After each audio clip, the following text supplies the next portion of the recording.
সমাজকৰ্মী প্ৰতিটো সামাজিক অনুষ্ঠানৰ লগত জড়িত ব্যক্তিক সম্বৰ্ধনা জনাওঁ। শিক্ষাৰ দিশত আগবাঢ়ি যোৱা যুৱক যুৱতীক আমি সম্বৰ্ধনা জনাওঁ। সাংস্কৃতিক ক্ষেত্ৰখনত আগবাঢ়ি যোৱা এজন ব্যক্তিক আমি সম্বৰ্ধনা জনাওঁ। লগতে ক্ৰীড়াৰ দিশত আগবাঢ়ি যোৱা ব্যক্তিক আমি সম্বৰ্ধনা জনাওঁ। আপোনালোকৰ এই অঞ্চলৰ 5জন ব্যক্তিক আমি মঞ্চত আমন্ত্ৰণ জনাইছোঁ।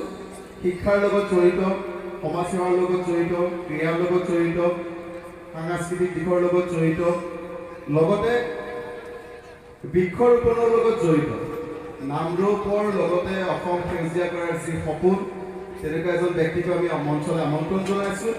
আমি দিনৰ ভাগত যি 3টা পুলি ৰোপণ কৰিছোঁ, অতি সুন্দৰকৈ তেখেতে বহুত ডাঙৰ কৰিছিলে পুলিকেইটা, আৰু আমাৰ পৰা কোনো মাননি লোৱা নাই। তেখেতে পুলি দিয়াৰ লগতে সহযোগিতা কৰিছে, তেখেতকো আমি আমন্ত্ৰণ জনাইছোঁ। প্ৰথমে আমি সম্বৰ্ধনা জনাওঁ শিক্ষাৰ দিশত আগবাঢ়ি যোৱা আপোনালোকৰ অঞ্চলৰ গৌৰৱ, আপোনালোকৰ অঞ্চলৰ এজন যুৱক। তেওঁ হৈছে শ্ৰী ৰূপজ্যোতি গগৈ। 6টা বিভাগত লেটাৰ মাৰ্ক লৈ উত্তীৰ্ণ হৈছে। নিজে অধ্যয়ন কৰি থকাৰ লগতে বিভিন্ন ছাত্ৰ ছাত্ৰীক তেওঁ শিক্ষাৰ পাঠদান কৰি আছে। লগতে কবিতা গল্প লিখে, খুব সুন্দৰ।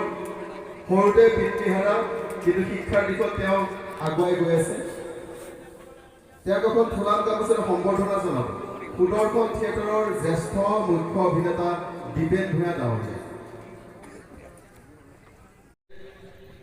প্ৰতিনিধিত্ব কৰিছিলে, তেখেতক এখন ফুলাম গামোচাৰে সম্বৰ্ধনা জনাব আমাৰ সুদৰ্শন থিয়েটাৰৰ অভিনেতা তথা সহকাৰী সম্পাদক জিতু বৰা ডাঙৰীয়া।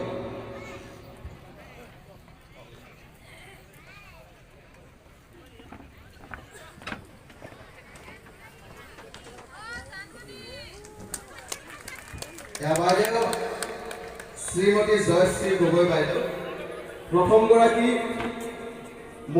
অসমৰ মহিলা ফুটবল প্ৰশিক্ষক।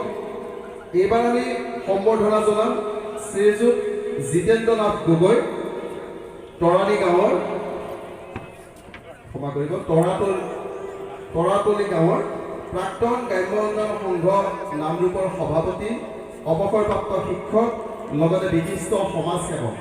প্ৰতিটো সাংস্কৃতিক সামাজিক অনুষ্ঠানৰ লগত তেখেত জড়িত হৈ থাকে। তেখেতক এখন ফুলাম গামোচাৰে সম্বৰ্ধনা জনাব আমাৰ সুদৰ্শন থিয়েটাৰৰ অভিনেতা সুৰজিৎ দত্ত।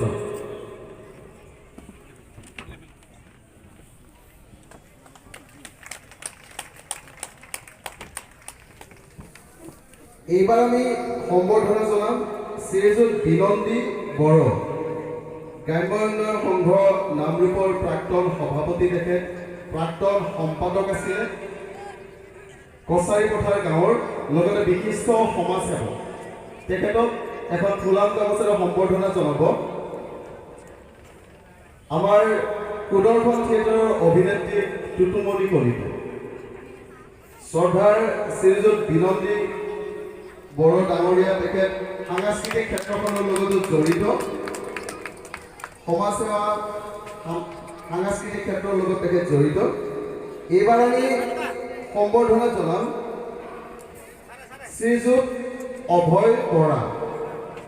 তেখেত সাংস্কৃতিক ক্ষেত্ৰখনৰ লগতো জড়িত আছিলে, নাটকৰ লগত তেখেত জড়িত আছিলে, আৰু বৰ্তমান তেখেতে নিজে নিজ হাতেৰে গছপুলি উৎপাদন কৰি গছপুলি ৰোপণ কৰা কাৰ্যসূচী কৰি আছে। খুব ভাল লাগিছে।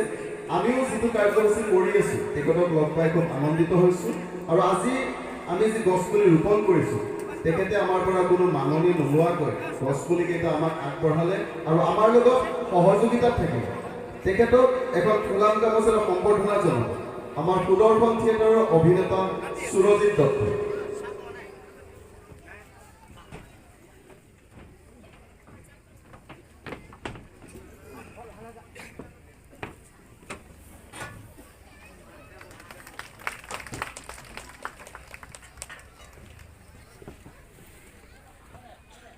এইখিনিতে আমাৰ শ্ৰদ্ধাৰ শ্ৰীযুত বিনন্দী বড়ো ডাঙৰীয়াক সুদৰ্শন থিয়েটাৰত শুভেচ্ছামূলক চমুকৈ দুই এষাৰ ক'বলৈ অনুৰোধ জনাইছে।